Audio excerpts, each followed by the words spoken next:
Doctor साहब, OIC का इजलास हुआ जिसमें खत्ते की बिगड़ती हुई सूरत हाल पर भी बहस हुई। ईरान और इसराइल की जो जंग है वो भी जेर बहस आई। ईरान और इसराइल की जो जंग है खत्ते की सूरत हाल को मजीद पेचीदा कर जी, सकती है। जंग तो इस वक्त बहुत आगे सूरत हाल जो है वो काफ़ी हर जी लम्हे बिगड़ रही है। और B-52 बॉम्बर्स जिनके ऊपर बंकर बस्टर बॉम्ब्स नस्ब हैं, जी वो मिसूरी से प्रवास कर गए हैं अमेरिका से। और वो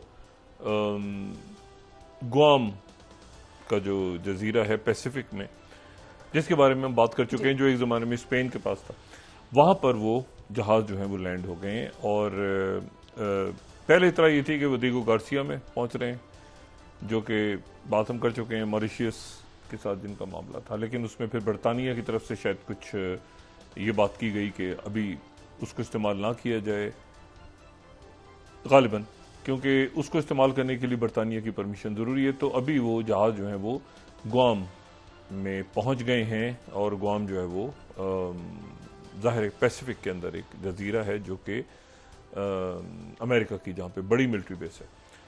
और वहाँ उस पे जो है वो बंकर बस्टर बॉम्ब्स हैं। 2 जहाज़ों की इतला है, या ये है कि 5 की भी एक इतला आ रही है। 2 और 5 ज़्यादा ज़राए जो हैं वो कह रहे हैं कि अभी इब्तदाई तौर पे 2 जहाज़ ऐसे हैं जो यहाँ पहुँचे हैं। और ये ईरान स्पेसिफिक, ईरान के ऊपर जो है वो वेपन्स गिराने के लिए ये पहुँचे हैं। सही। दूसरी जो बात है वो ये है कि ये ओआईसी का ये जो इजलास है, ये इजलास, वैसे तो हम हमेशा कहते हैं कि ओआईसी कुछ नहीं कर रहा, लेकिन ये जो इजलास है ये अहमियत के हामिल अब इस वक्त हो गए हैं। इस सूरत हाल में ये इजलास बड़ी अहमियत के हामिल हो गए। ओआईसी जो है, ये जो 57 ममालिक, ये ओआईसी जो है ये 1969 में ये कायम हुई थी। सही। और ये कायम उस वक्त हुई थी जब मस्जिद अक्सा पे एक सहूनी जो है उसने मस्जिद अक्सा के एक हिस्से में आग लगाने की कोशिश की थी। तो इसका जो ओआईसी के क़याम का जो ये रबात मराकश में ये बनी थी, तो एक ताल्लुक, ये जितनी भी तंजीमें हैं मुसलमानों की, इनका ताल्लुक यरूशलेम और मस्जिद अक्सा और फ़लस्तीन से है। अच्छा, अब ये ओआईसी का जो इजलास है इसमें जो है ईरान के साथ सब खड़े हुए और उन्होंने मजम्मत भी की। अब ये करारदादें इसलिए आम है कि अब इनके दाएं बाएं अगर कोई मुल्क होगा तो उस पर सवालात उठेंगे। तो ओआईसी और इसी तरह से अरब लीग जो है, अरब लीग सबसे पुरानी है। जीसीसी तो चलें, खलीजी ताउन कौंसिल, वो तो मईशत के हवाले से ज़्यादा, और वो उसका जो स्ट्रेटेजिक इतना उसका रोल नहीं। लेकिन जो अरब लीग है, अरब लीग बनी थी 1945 में, यानी इसराइल के बनने से क़याम से भी पहले 1945 में अरब लीग बनी थी। और अरब लीग जो है वो भी इसलिए उस वक्त बनी थी जब ये फ़लस्तीनियों के मामलात थे, इसराइल का मामला चल रहा था वहाँ पे, और ये सारे। तो ये जो है ये तमाम जो तंजीमें हैं ये अब मैं 6 उस ज़माने का अखबार देखूँ ना, ये 6 अगर हम दिखा सकें, ये तो अरब लीग के क़याम के ज़माना आप देखें, 1945 के अगर अखबारात देखें आप लाइब्रेरी से निकाल के, तो उसमें भी आपको relation with Palestine and minorities outside new league, policy of Arab state, ये आपको मिलेंगे उस ज़माने के अखबारात जब ये अरब लीग बन रही है। ये बन रही है 1945 के अंदर। अच्छा, अब इनकी तरफ से ये बात की गई कि हम जो है वो ईरान के साथ खड़े हैं, इसराइली जाहिरियत के खिलाफ हैं।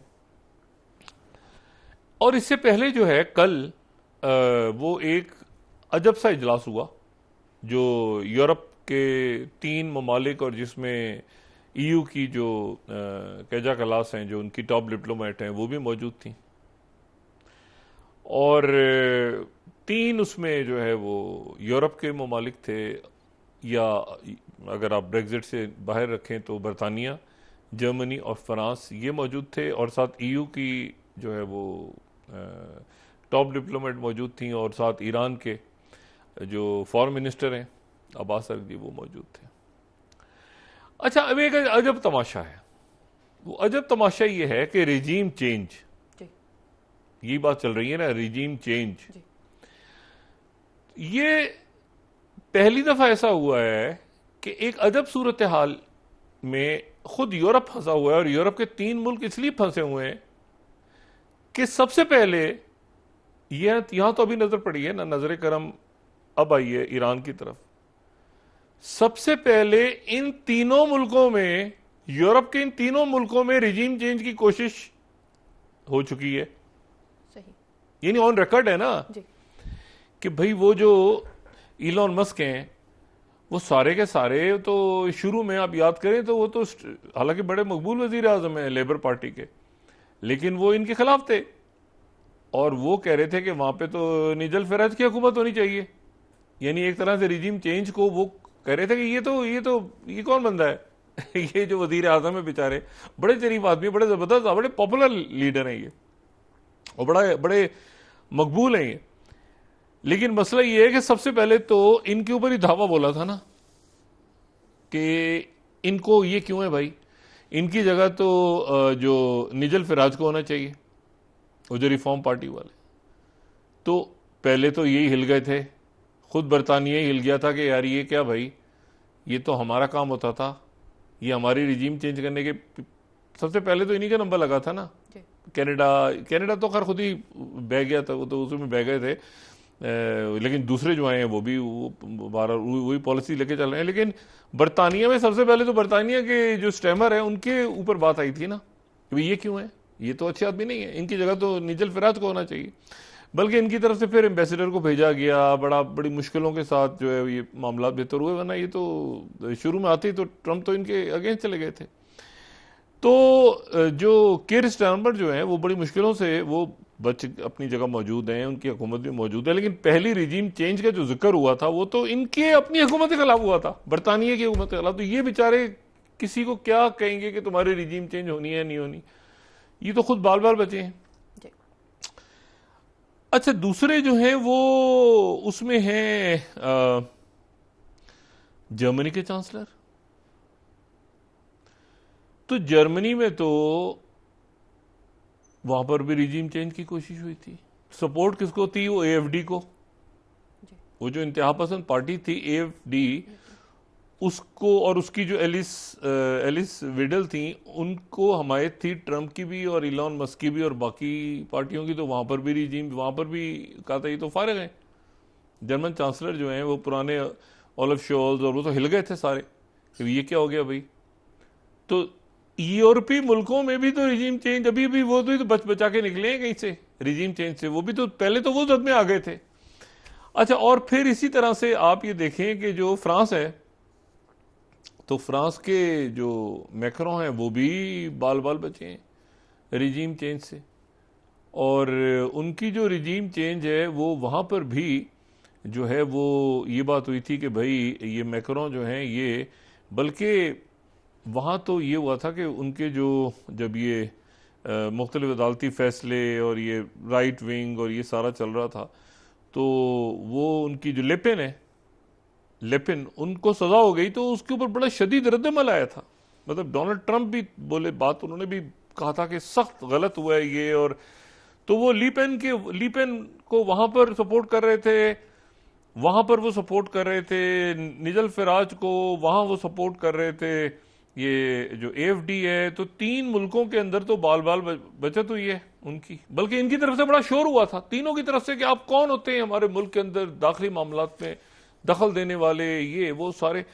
लेकिन यह है कि फिर वो बात तो रह जाती है ना, वो मतलब है कि वो आप ये देखिए ना कि वो कैसे भूलेंगे। और इसीलिए एक साथ मोरिसी के वो प्रेसिडेंट ट्रंप मिलते तो हैं इनसे, मगर ये वो लोग तो नहीं है ना जिनको देखना चाह रहे थे वो, ठीक है ना। इनको तो हटाने की कोशिश हुई थी। पहले रिजीम चेंज की जो अटेम्प्ट है, प्रेसिडेंट ट्रंप ने तो आके जो ऐलान किए थे तो वो तो इन्हीं के बारे में किए थे। अब वो 3 जो हैं वो बेचारे क्या अच्छे लोग हैं, मगर उनके वज़राए खारजा वो मिलके ईरान से कहें कि भाई, तो आगे से ईरानी कहेंगे यार आप भी तो हट रहे, आपको भी तो हटाया जा रहा था, आपके मुल्क में नहीं धड़न तख्ता होने जा रहा था कि आपके एएफडी पार्टी कहीं और कहीं वो लिपेन और कहीं जो है वो रिफॉर्म पार्टी बरतानिया, आपके अंदर भी तो रिजीम चेंज की कोशिश हो रही थी।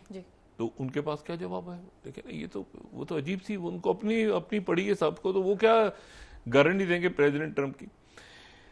तो दूसरी तो ये, अब बहरहाल वो उनकी तरफ से बयान आया और बयान में उन्होंने सब कुछ किया कि अच्छा भाई, अच्छा गुडी गुडी करके, और अच्छा जी हम आगे बात करते रहेंगे। वो 0/0/0 उसका रिजल्ट निकला जो यूरोप के अंदर बात हुई। लेकिन बहरहाल यूरोप जो है वो, अब यूरोप को नहीं आ रहा कि वो प्रेसिडेंट ट्रंप के साथ जाना है उन्होंने, या इधर जाना है उधर जाना है, वो उधर भी एक तकसीम है, और जाएंगे तो हम किधर होंगे, मतलब वो, क्योंकि उधर वो आगे बढ़ते जा रहे हैं प्रेसिडेंट पुतिन। यूक्रेन जो है ना उसको भरकस निकाल दी है, इस दौरान तवज्जो इधर है ना, तो वो कीव को आगे आगे वो भूल ही गई है दुनिया की। कोई यूक्रेन नाम का भी था, यूरोप भी कह रहे कि ये क्या आगे क्या रौला है, भी 5% हमने बजट बढ़ाना है नेटो का, और नेटो की समिट आ रही है, तो हम कहाँ खड़े हैं इस वक्त? ठीक है ना, ऐसा ना ये पूरे नेटो को ही लपेट लें ट्रंप कि चलो चलो सारे नेटो मेरे साथ चलो, ईरान। 12 तो अब एक तो बात ये हो गई, प्रेसिडेंट ट्रंप फंस गए, परेशान है। लेकिन परेशानी में देखे ना, फौरन तेहरान खाली कर दो, तेहरान जल्दी खाली कर दो। उसको 2 हफ्ते तक आ गए, 2 हफ्ते में सोचूंगा, फौरन तेहरान खाली कर दो से 2 हफ्ते में मैं सोचूंगा। लेकिन 2 हफ्ते में क्या सोचेंगे, उससे पहले कुछ करेंगे, क्या करेंगे आगे पीछे।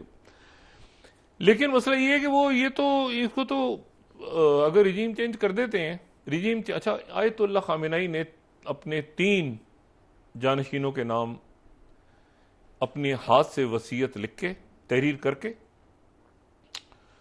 और पासदारान के जो जिनका नाम अभी जाहिर नहीं हुआ, उनके 1-2 रहनुमाओं के हवाले कर दिए हैं कि मुझे अगर शहीद कर दिया जाए तो रहबर कौन होगा अगला।